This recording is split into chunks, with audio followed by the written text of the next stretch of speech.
بسم الله الرحمن الرحيم.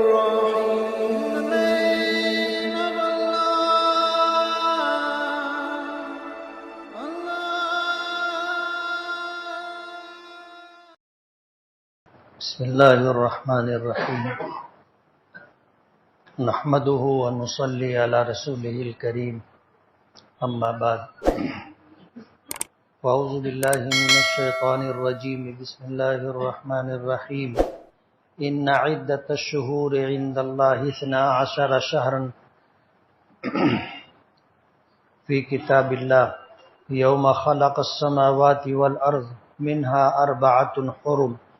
صدق اللہ العظیم. بزرگان محترم اور عزیز دوستو، رجب کا مہینہ ہے اور اسلامی مہینوں میں رجب المرجب یہ حرمت کے مہینوں میں سے ایک مہینہ ہے. قرآن کریم کی جس آیت کی میں نے تلاوت کی ہے، اللہ پاک فرماتے ہیں کہ مہینوں کی تعداد 12 ہے اللہ تعالیٰ کے نزدیک. ان میں سے 4 مہینے حرمت والے مہینے شوال ہے، ذیقعدہ ہے، ذی الحجہ ہے اور رجب ہے. ذیقعدہ ہے، ذی الحجہ ہے، محرم ہے اور رجب. رجب کے متعلق حدیث پاک میں آتا ہے بین جمادہ و شعبان، جمادی الاخری اور رجب کے جمادی الاخری اور شعبان کے درمیان کا مہینہ رجب. تو یہ 4 مہینے حرمت والے مہینے، اور حرمت والے مہینوں کے فقہی احکام مستقل کتابوں میں مذکور ہیں. زمانہ جاہلیت میں جب لوگ اسلام کو نہیں مانتے تھے تو کفر اور شرک کے زمانے میں بھی ان 4 مہینوں کی حرمت کا احترام کیا کرتے تھے. حجاج کرام کے قافلے جاتے تھے تو انہیں لوٹا نہیں جاتا تھا.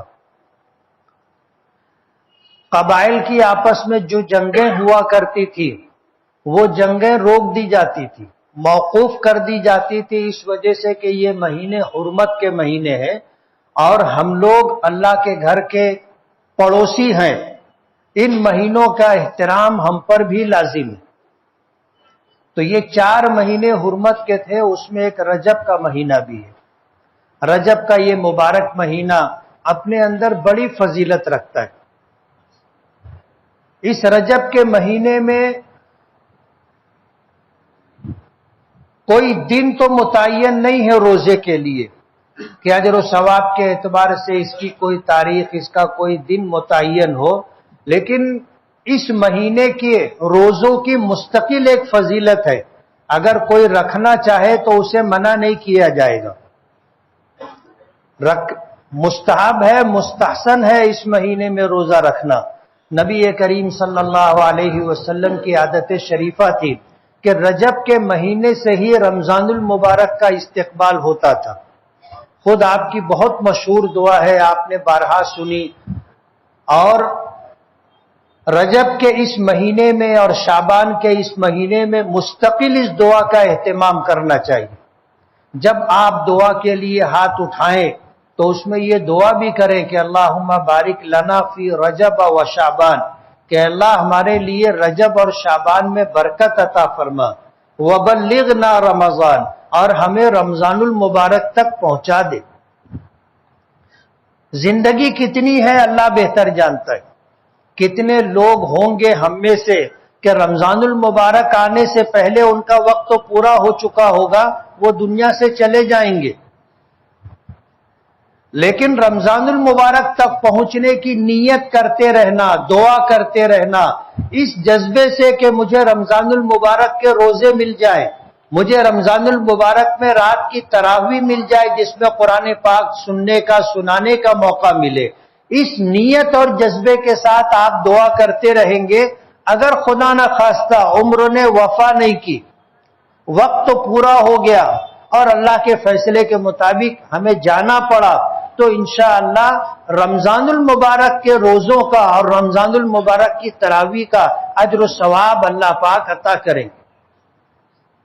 حدیث پاک میں آتا ہے نیت المؤمن خیر من عملہ، کہ بسا اوقات ایسا ہوتا ہے کہ ایمان والے کی نیت اس کے عمل سے اچھی ہوتی. عمل اتنا اچھا نہیں ہو پاتا لیکن نیت میں خلوص ہوتا ہے، اور اس نیت کی حیثیت بسا اوقات عمل سے اچھی ہوتی. نبی کریم صلی اللہ علیہ وسلم شعبان کا تو پورا مہینہ آپ روزہ رکھتے تھے. شعبان کا پورا مہینہ آپ روزہ رکھتے تھے. اگر کوئی شخص اس نیت سے کہ نبی کریم صلی اللہ علیہ وسلم نے رمضان کے اہتمام میں شعبان کا مہینہ روزوں میں گزارا، میں بھی روزے رکھوں، تو اسے سنت کا ثواب ملے گا. روزہ تو مستقل ایک عبادت ہے، اس کا اجر و ثواب تو ملنا ہی ملنا ہے. لیکن اس نیت سے کہ ہمارے آقا شعبان کے مہینے میں روزوں کا اہتمام کیا کرتے تھے تو ہمیں بھی روزہ رکھنا چاہیے. شعبان کا مہینہ، رجب کے مہینے میں بھی نبی کریم صلی اللہ علیہ وسلم روزے رکھا کرتے تھے، لیکن کسی تاریخ کا تعین نہیں تھا. کیف متفق، روزہ رکھنا نبی کریم صلی اللہ علیہ وسلم سے منقول ہے.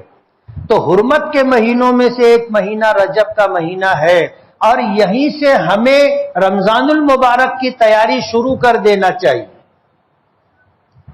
حضور پاک صلی اللہ علیہ وسلم کی عادت شریفہ تھی پیر اور جمعرات کے دن روزہ رکھنے کی، اور وجہ اس کی یہ تھی کہ اللہ کے نبی صلی اللہ علیہ وسلم کا ارشاد مبارک ہے کہ پیر اور جمعرات کے دن بندوں کے اعمال اللہ کی بارگاہ میں پیش کیے جاتے ہیں.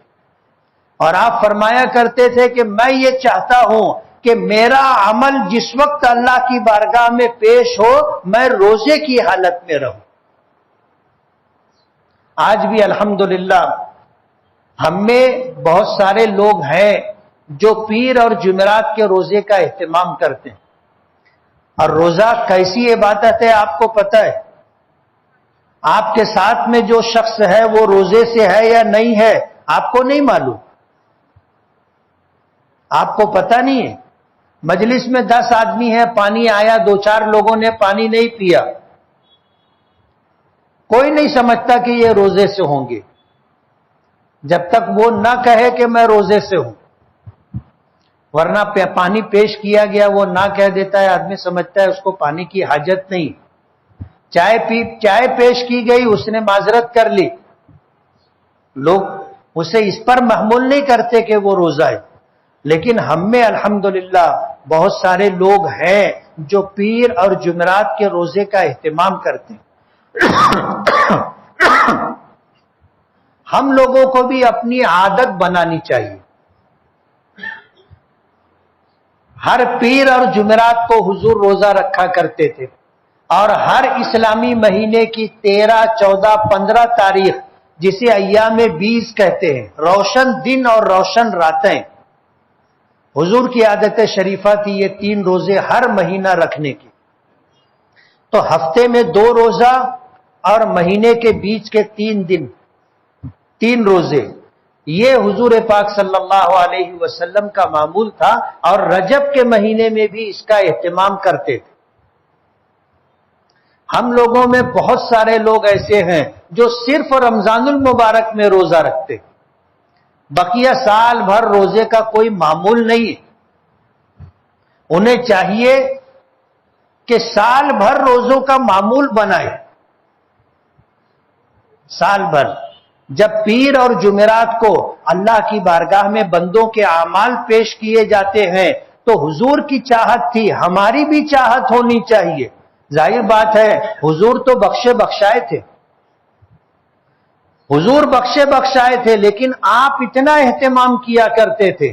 ہم لوگ تو محتاج ہیں، اللہ کی رحمت کے محتاج ہیں، اللہ کی مغفرت کے محتاج ہیں.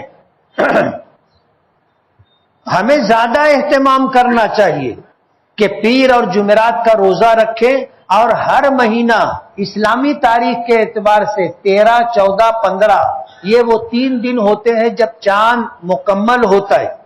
اور روشن راتیں ہوتی ہیں، اور ان دنوں کو ایام 20 سے شریعت نے تعبیر کیا ہے، اور حضور پاک صلی اللہ علیہ وسلم کا معمول تھا ان 3 دنوں میں روزہ رکھنے کا۔ اگر آدمی کہتے نا قطرہ قطرہ دریا شود، سال بھر اگر آپ دیکھو گے مہینے کے 8 پیر جمعرات کے روزے اور بیچ کے 3 روزے، 8 اور 3 11 روزے ہر مہینے کے آپ کے ہوں گے، اور سال بھر کے آپ کے کتنے روزے ہو جائیں گے؟ اور ایک ایک روزہ اپنے اندر اتنی فضیلت رکھتا ہے کہ اگر وہ عمل اللہ کی بارگاہ میں مقبول ہو جائے تو وہی ایک روزہ ہماری نجات کے لیے کافی ہو جائے گا۔ اور روزہ رکھنے کے جو جسمانی اثرات ہیں، بے شمار بیماریوں سے آدمی محفوظ رہے گا۔ روزہ مستقل جسمانی صحت کے اعتبار سے ایک عمل ہے، اور اس کا اہتمام کرنا ڈھیر ساری بیماریوں سے آدمی کو بچاتا ہے۔ نبی کریم صلی اللہ علیہ وسلم ہر مہینہ پیر جمعرات کا روزہ اور ہر مہینہ چاند کی 13، 14، 15 تاریخ کا روزہ رکھا کرتے تھے، اور رجب اور شعبان کا خاص اہتمام کرتے تھے۔ آپ اس دعا سے اندازہ کر سکتے ہیں کہ رمضان المبارک سے پہلے رجب کا چاند دکھے حضور کی دعا شروع ہو جاتی تھی، اللہم بارک لنا فی رجب و شعبان، کہ اللہ ہمارے لیے رجب اور شعبان میں برکت عطا فرما، وبلغنا رمضان، اور ہمیں رمضان المبارک تک پہنچا دے۔ بہت سارے لوگ ہوتے ہیں جب رمضان کا پہلا روزہ رکھتے ہیں طبیعت بگڑ جاتی، سر دکھنے لگ جاتا ہے، مزاج میں چڑچڑا پن آ جاتا ہے، اس لیے کہ سال بھر ایک وقت بھی بھوکا رہنے کی عادت نہیں۔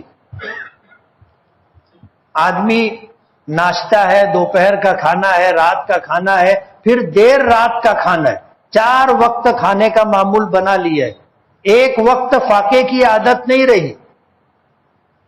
رمضان کا پہلا روزہ ہی بہت سارے لوگوں کے لیے سر درد اور دیگر چیزوں کا سبب بن جاتا ہے، لیکن اگر آدمی سال بھر روزے رکھتا رہے تو رمضان کا روزہ اتنا آسان ہو جائے گا کہ رمضان آئے گا اور روزوں کا رکھنا آپ کے لیے معمول کی بات ہوگی، کوئی نیا پن نہیں ہوگا، آپ سال بھر روزہ رکھتے رہے۔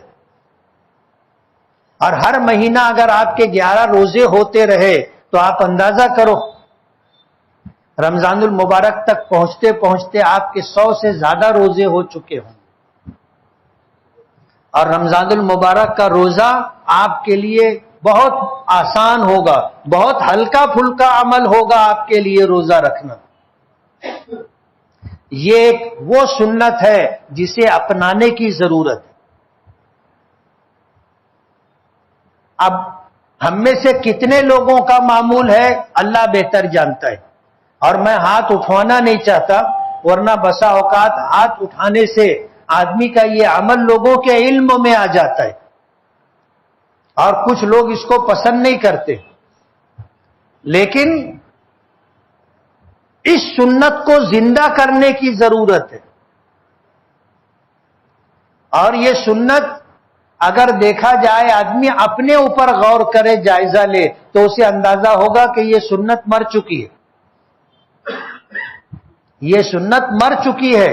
پیر جمعرات کا روزہ اور اسلامی مہینوں کی 13، 14، 15 تاریخ کا روزہ اہل عرب کا معمول ہے، وہ الحمدللہ بہت اہتمام کرتے۔ آپ عمرے پر، حج پر جاؤ گے تو دیکھو گے باقاعدہ افطاری کے لیے پیر کے دن، جمعرات کے دن دسترخوان لگتا ہے۔ مسجد نبوی میں تو اس کا بہت اہتمام ہوتا ہے، اور لوگ روزہ رکھتے ہیں۔